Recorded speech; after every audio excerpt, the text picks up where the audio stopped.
Greetings and salutations, friends, and welcome to this not quite Warhammer 40k lore video. Today's will be a short one because I am basically just outlining the main players in the war for Armageddon. Don't worry, next week's video will be making up for it when we will be looking at the first Orc invasion in great detail. Also, the characters I will be talking about today will be getting their own full lore videos after the War for Armageddon series is complete, since their backstories obviously contains a fair bit of spoilers as to the war itself, and it would be kinda, putting the cart before the horse to make their videos first, but at the same time, I do want you to have a little bit of knowledge about the main movers and the shakers. Let us start with the Great Orc himself, Ghazghkull Mag Uruk Thraka. This, the greatest orc to have ever lived, except for, the Beast and the one Nolan, or...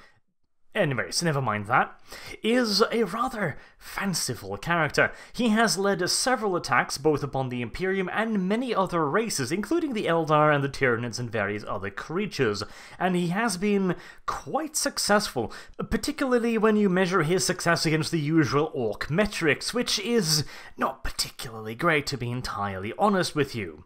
But Ghazghkull Mag Uruk Thraka is not your average Orc. He is a genius.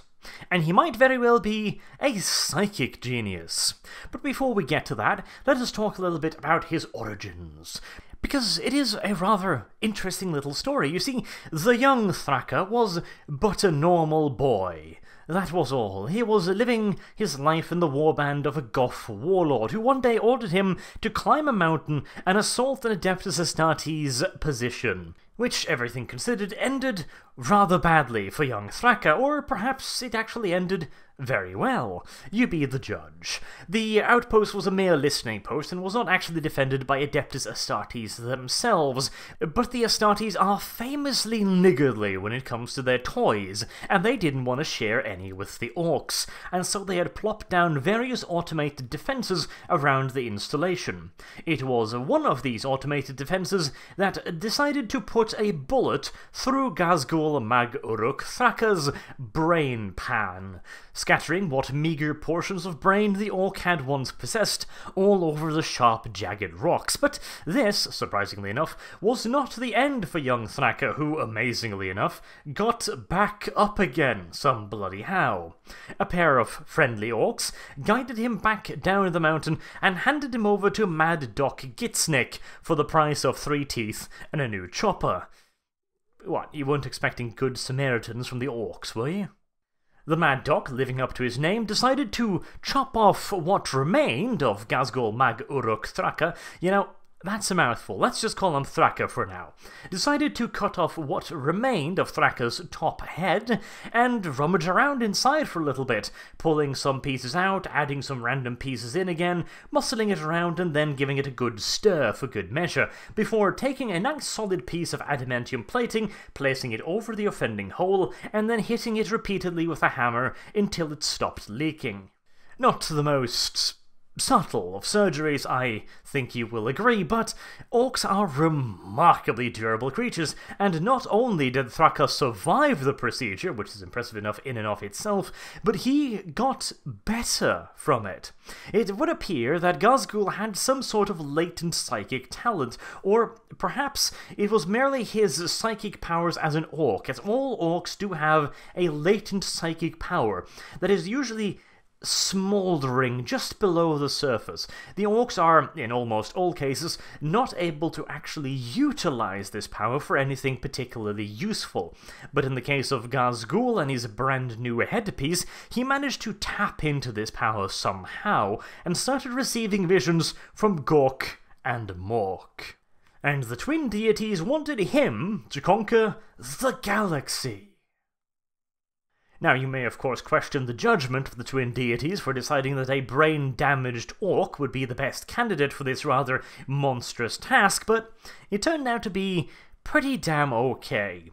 Thraka quickly rose to prominence on his home planet, taking over the various other tribes, and eventually the vagaries of the warp spat a Space Hulk into the system, which Thraka wasted no time in appropriating for his own means. The Space Hulk had a minor infestation of a couple billion demons, but hey, that is all just fun and games for the Orcsies, and eventually they managed to take over the Space Hulk. They hadn't really figured out how to steer it or anything, but luckily Gork and Mork was on the spot once again, pulling the Space Hulk back into the warp and hurling it back out of the Immaterium on a direct collision course with the planet Armageddon. Unfortunately for the up-and-coming warlord, the planet of Armageddon was home to an even bigger badass than him, namely Commissar Sebastian Yarek, although at this point he might as well be a goddamn deity, considering everything that crazy little motherfucker has actually survived, but more on that in his own video. Sebastian Yarek is, as his title suggests, an Imperial Guard Commissar. But just as Thraka, his beginnings are quite humble. Born on the planet of Taos 3, he was orphaned at the age of 7, and then raised by his maternal grandfather in a small community near Kaedon Hive. At this point in time, Sebastian Yarek was not even called Sebastian Yarek. He was born Sebastian Varden, and his grandfather happened to be an Imperial Guard veteran who taught him all manners of funny things, like laying traps and shooting people in the head with las weapons. And this turned out to be a remarkably useful lesson, because the planet was later invaded by orcs. You can start seeing a little bit of a red string of fate going on here. The young Sebastian spent several months fighting the orcs, killing Gretchens, placing traps, and generally making as much of a nuisance of himself as humanly possible, until an Imperial Guard relief force arrived at the planet round about 3 months later, and rescued the planet from the orc invader. One of the first Imperial Guard regiments deployed to send out a patrol picked up the lone 10-year-old boy, who there and then took the name of his grandfather to memorize his loss, and his grandfather's name was, you guessed it, Yarek. After these gruesome events, Sebastian Yarek was, like all orphans of the Imperial Guard, enrolled into the Schola Progenium to be trained and indoctrinated as an Imperial Commissar. Yarek graduated with honors and began his career fighting another orc Varg on the world of Varun. During this campaign, he also learned their crude language and developed a fascination for the brutish greenskins, becoming one of the Imperium's foremost experts on the orcs. The Commissar had a long and illustrious career, serving with many regiments from Necromunda, Luther, McIntyre, and even Armageddon. His final assignment before retirement was to run the recruitment program for the rebuilding of the 4th Armageddon Imperial Guard Regiment, which had been severely decimated. Sebastian Yarek was to be honoured with retirement, something that very, very few within the Imperial Guard ever truly deserve, and even fewer actually receive. Retirement did not sit particularly well with the aging Commissar, however. After retraining the reinforcement for the 4th Armageddon Imperial Guard Regiment, he was, in all due technicality, retired. However, he did not feel like stepping out of the limelight just yet. He kept himself involved both in local Imperial politics and within the Armageddon Steel Legion, much to the dismay of the local planetary governor, one Hermann von Straub, who called Yarek the greatest waste of flesh and bone in the last 500 years, and eventually banished him to Armageddon Secundus and Hades Hive. This was to turn out to be a rather fortuitous event, because Gazgul Mag Uruk Thraka was just about to ram an entire Space Hulk straight into Armageddon Prime. As you can imagine, this rather sudden entrance resulted in a bit of a brawl, with the two factions, the Orcs and the Imperium, fighting a rather savage war, the Imperium being hamstrung at every turn by the incompetence of Hermann von Straub, who, many suggests, were actively working for the Orcs, which seems like a ridiculous suggestion, humans working with Orcs, cats and dogs living together, etc., but it is not entirely unprecedented. Regardless, the Imperium was driven to the absolute brink, the edge of defeat, when finally salvation arrived in the form of the mighty Adeptus Astartes, the Emperor's Angels of Death, led by the Blood Angels chapter master himself, Lord Commander Dante. And wouldn't you know it, the chapter master of the Blood Angels also had a rather unassuming origin story. He was born on Baal's second moon, and his growth was stunted from birth by malnutrition and radiation. When he first took part in the clan's trials at the Place of Challenge, he showed absolutely no special promise whatsoever, but he did survive, and that in and of itself is quite the achievement. Let us just say that the Blood Angels' initiation rituals are not the gentlest of affairs. What did garner him a fair bit of attention, however, was his rather, interesting reaction to the ritualistic drinking of the gene seed-synthesized blood of Sanguinius. Dante went into a year-long coma of sorts, where he did nothing but shout out the names of the Primarchs and of long-lost and banished demons and other nastinesses. He was essentially a bit of a Sleeping Beauty, except a very, very loud and prophetic Sleeping Beauty. And it is clear from this that the chapter must have figured that there was something special about him, because usually anyone found uttering the words that Dante was screaming in his sleep would be lucky to get a bolt round boring through the backs of their skulls, and in the worst case scenario they'd simply be handed over to the Inquisition, or someone else equally inquisitive, and used as a torture puppet for the next 16 years in a deep dark dungeon. Though, granted, Dante's ascension to the role of chapter master was perhaps a little bit less glorious than the Blood Angels might have originally wished for. He was made chapter master by simple virtue of being the only captain left alive after the Callius insurrection. The battle for the planet below was fierce indeed, as the Blood Angels got dragged into a lengthy conflict. By all rights, the Blood Angels must have put paid to millions of heretical lives, but they were slowly but surely being ground down.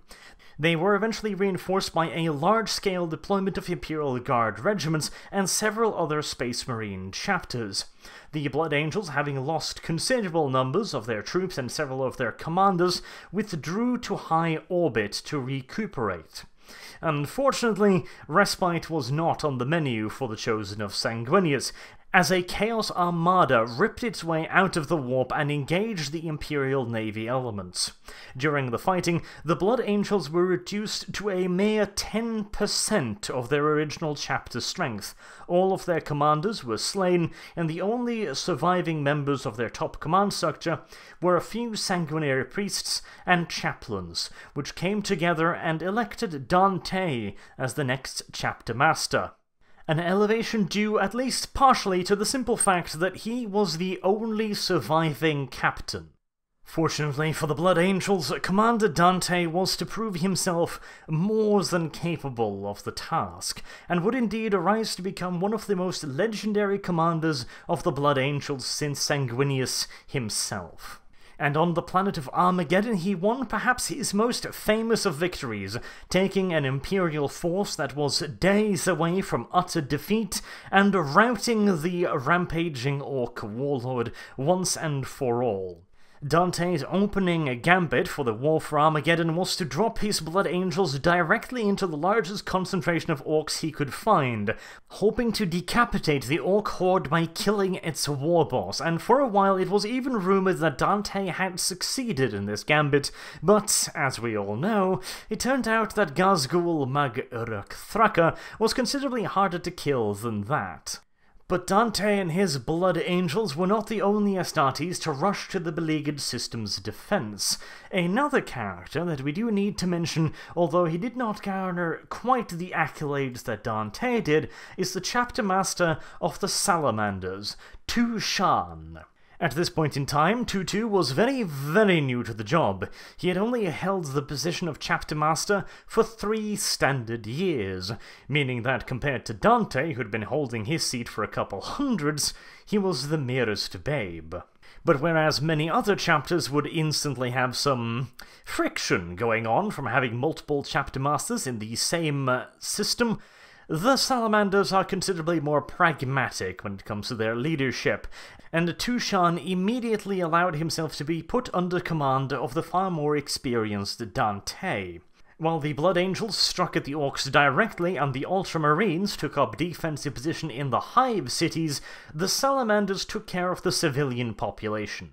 The Salamanders are quite unique as far as Space Marine chapters go, as they actually give a shit about the Imperial civilian. They spent their time guarding supply convoys and also refugee columns, protecting them from Orc raiders, and without the Salamanders, the death toll on Armageddon would have been much higher. Tushan was also responsible for rallying much of the planet's PDF troops, which had been overlooked by the Blood Angels, the Ultramarines, the Steel Legion, and basically everyone else as practically useless. However, under the command of the Salamanders, the Planetary Defense Force made themselves known as a force worth reckoning with. The first company of the Salamanders also performed one of the war's most heroic actions, holding a bridge over the river Styges against a 1,000-strong Orc speed freak column. At the conclusion of the campaign, Dante sought out the young chapter master personally and brought him before his Blood Angels to be praised before his battle brothers. This was a supreme gesture of respect and praise. And Tushan had most certainly earned it. Having only held his position for 3 years, he went up against Gazgul, Mag Uruk, Thraka, and his speed freaks, and held his own throughout the conflict, winning both the respect of the Blood Angels and his first company in the bargain. Right then, now that you know a little bit about the main actors, next week we will move on to the actual war itself, starting of course with the first war for Armageddon. What's that? The Orcs did not do the first war for Armageddon, you say? Demons, you say? I do believe you are spouting heresy, my boy. There was absolutely no demon invasion of Armageddon, and there was most definitively no mass relocation of the planet's population. Don't be silly, Timmy. Until next time, I have been Arch. Thank you very much for watching, and I do hope to see you all again soon. Have a good day.